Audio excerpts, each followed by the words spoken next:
ಕರುನಾಡು times ಚಾನೆಲ್ನಲ್ಲಿ ಸುದ್ದಿ ಮತ್ತು ಜಾಹೀರಾತು ನೀಡಲು ಈ ನಂಬರ್ಗೆ ಕರೆ ಮಾಡಿ.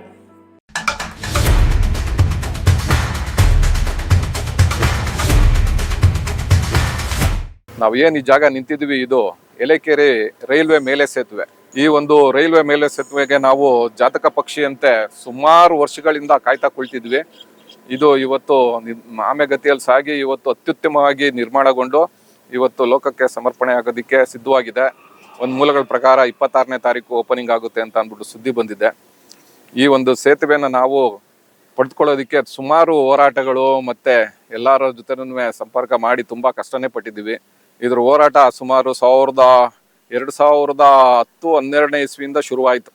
ಅವತ್ತಿನ ಯಾರ್ಯಾರು ಮಂತ್ರಿಗಳು ಶೋಭಾ ಕರಂದ್ಲೆ ಅವರಿದ್ರು, ಮಲ್ಲಿಕಾರ್ಜುನ್ ಖರ್ಗೆ ಅವರಿದ್ರು, ಸದಾನಂದ ಗೌಡ್ರು ಇದ್ರು, ದೇವೇಗೌಡರು ಎಲ್ಲರನ್ನೂ ನಾವು ಸಂಪರ್ಕ ಮಾಡಿ ಮಾಡಿ ಮಾಡಿ ಮಾಡಿ ಕೊನೆಯಲ್ಲಿ ನಮ್ಮ ಸಂಸದರಾದಂಥ DK ಸುರೇಶ್ ಅವರು 13-14ರಲ್ಲಿ ಆಯ್ಕೆಯಾಗಿದ್ರು.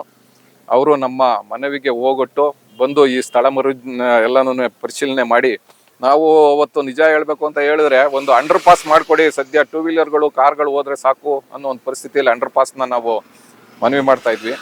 ಆದರೆ ತಾಂತ್ರಿಕ ದೋಷಗಳಿಂದ ಮತ್ತೆ ಇಲ್ಲಿ ವಾಟರ್ ಲೆವೆಲ್ ಪಕ್ಕದಲ್ಲೇ ಕೆರೆ ಇರೋದ್ರಿಂದ ಎಲ್ಲ ಆದ್ರಿಂದ ನಮ್ಮ ಒಂದು ತಿಳಿದ ಮಟ್ಟಿಗೆ ಅವ್ರಗಳಿಗೆ ಅವಾಗ ವಿವರಣೆ ಮಾಡಿ ಹೇಳ್ದಕ್ಕೆ MP ಅವ್ರಿಗೆ ಅವರು ಹೌದು ನೀವು ಹೇಳ್ತಾ ಇರೋದು ಕರೆಕ್ಟು ಅಂತ ಹೇಳಿ ಈ ಮೇಲ್ ಸೇತುವೆ ಎಷ್ಟಾದರೂ ಆಗಲಿ ರೀಎಸ್ಟಿಮೇಟ್ ಮಾಡಿ ಅಂತ ಅಂದ್ಬಿಟ್ಟಿದ್ದನ್ನೇ ಅಲ್ಲಿ ಇಂಜಿನಿಯರ್ಗೆ ಸೂಚನೆ ಮಾಡಿ ಈ ಒಂದು ದೊಡ್ಡ ಮಟ್ಟದಲ್ಲಿ ಮಾಡ್ಕೊಂಡು ಬನ್ನಿ ಅಂತ ಅಂದ್ಬಿಟ್ಟು ಕೇವಲ 2 ತಿಂಗಳಲ್ಲಿ ಅದನ್ನ ಸ್ಯಾಂಕ್ಷನ್ ಮಾಡಿಸ್ಕೊಂಡು ಬಂದು ಕಾಮಗಾರಿಯನ್ನ ಶುರು ಮಾಡಿಸಿದ್ರು.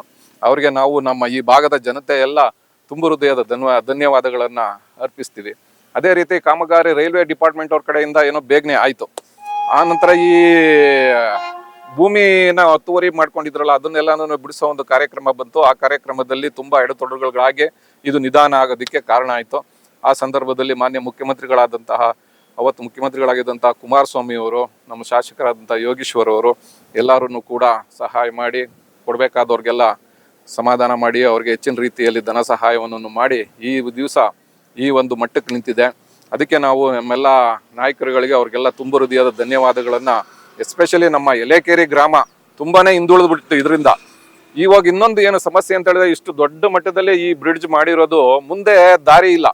ರಾಂಪುರ, ದೇವರಸಳ್ಳಿ, ಕನಮಂಗ್ಲ, ಪಾರೆದೊಡ್ಡಿ, ಕ್ಯಾಸಾಪುರ ಇಲ್ಲೆಲ್ಲ ಎಷ್ಟೇ ಜನ ಎಲ್ಲ ಇಲ್ಲಿ ಓಡಾಡ್ತಾರೆ. ಆ ಒಂದು ಮಾರ್ಗನ ತಗೊಂಡೋಗಿ ರಾಂಪುರದ ಕೆರೆ ಏರಿ ಮೇಲೆ ಜೋಡಣೆ ಮಾಡ್ತು ಅಂತ ಹೇಳಿದ್ರೆ ಈ ಭಾಗ ಏನಿದೆ ಈ ಭಾಗ ಪೂರ್ಣವಾಗಿ ತುಂಬಾ ಒಳ್ಳೆ ಜಾಗ, ನೀರೇ ಇರ್ಬೋದು, ವಾತಾವರಣ ಇರ್ಬೋದು, ಎಲ್ಲಾದ್ರಲ್ಲೂ ಕೂಡ ರಾಂಪುರದ್ದು ಜನತೆ ಎಲ್ಲಾರ್ಗು ಅನುಕೂಲ ಆಗುತ್ತೆ. ಆ ನಿಟ್ಟಿನಲ್ಲೂ ನಾವು ಜನಪ್ರತಿನಿಧಿಗಳನ್ನ ಸಂಪರ್ಕ ಮಾಡಿ ಇದು ರೋಡನ್ನ ಸರ್ವೆ ಮಾಡಿಸಿ ಎಲ್ಲ ಮಾಡಿದ್ದೀವಿ.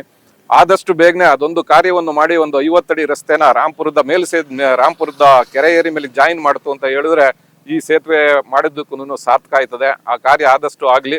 ಇದಕ್ಕೆ ಅಡಿಪಾಯ ಹಾಕ್ದವರು ಮಾಜಿ ಸಂಸದರಂತ ಶ್ರೀಮಾನ್ DK ಸುರೇಶ್ ಅವರು, ಅವ್ರಿಗೂ ಇವತ್ತೊಂದು ದಿವಸ ನಾವು ಅವ್ರ ಕೃತಜ್ಞತೆ ಸಲ್ಲಿಸ್ತಾ ಇದು ಹೋರಾಟ ಮಾಡಿ ನಮ್ಮ HD ಕುಮಾರಸ್ವಾಮಿ ಅವರು ಶ್ರಮ ವಹಿಸಿ ಸ್ಥಳ ಎಲ್ಲ ಅವಕಾಶ ಮಾಡಿಕೊಟ್ಟು ಅದಕ್ಕೆ ಪರಿಹಾರ ಎಲ್ಲ ಕೊಟ್ಟರು ಅವರ ಒಂದು ಶಾಸಕರ ಅವಧಿಲಿ. ಮತ್ತೆ ಇದಕ್ಕೆ ನಮ್ಮ ಹಾಲಿ ಶಾಸಕರಾದ ಯೋಗೇಶ್ವರ್ ಅವರು ಕೊಡುಗೆ ಕೂಡ ಇದೆ, ಅಪಾರವಾಗಿದೆ. ಅವರು ತುಂಬಾ ಓಡಾಟ ಮಾಡಿ ಈ ಭಾಗದ ಮೇಲ್ಸೇತುವೆ ಪೂರ್ಣಗೊಳ್ಳಕ್ಕೆ ಅವರು ಕಾರಣೀಭೂತರಾಗಿದ್ದಾರೆ. ಲೋಕಸಭಾ ಸದಸ್ಯರಾದಂಥ ಶ್ರೀ ಮಾನ್ಯ ಡಾಕ್ಟರ್ ಮಂಜುನಾಥ್ ರವರು ಈ ಮೇಲ್ಸೇತುವೆ ಉದ್ಘಾಟನೆಗೆ ಮತ್ತೆ ಈ ಕಾಮಗಾರಿ ಪೂರ್ಣಗೊಳ್ಳಕ್ಕೆ ತುಂಬಾ ಅವರು ಹೋರಾಟ ಮಾಡಿದ್ದಾರೆ. ಕೇಂದ್ರ ಸರ್ಕಾರ ಮತ್ತೆ ರೈಲ್ವೆ ಅಧಿಕಾರಿಗಳಿಂದ ಅವರೆಲ್ಲ ಲೆಟರ್ ಕರೆಸ್ಪಾಂಡೆನ್ಸ್ ಎಲ್ಲ ಮಾಡಿ ಈ ಮಧ್ಯೆ ಸ್ಥಗಿತ ಆಗಿತ್ತು ಈ ಕೆಲಸ. ಅವರು ಮರುಚಾಲನೆಗೆ ನಮ್ಮ ಸಂಸದರ ಕೊಡುಗೆ ಅಪಾರವಾಗಿದೆ ಅಂತ ಈ ಸಮಯದಲ್ಲಿ ನಾನು ಹೇಳಕ್ ಬಯಸ್ತೀನಿ.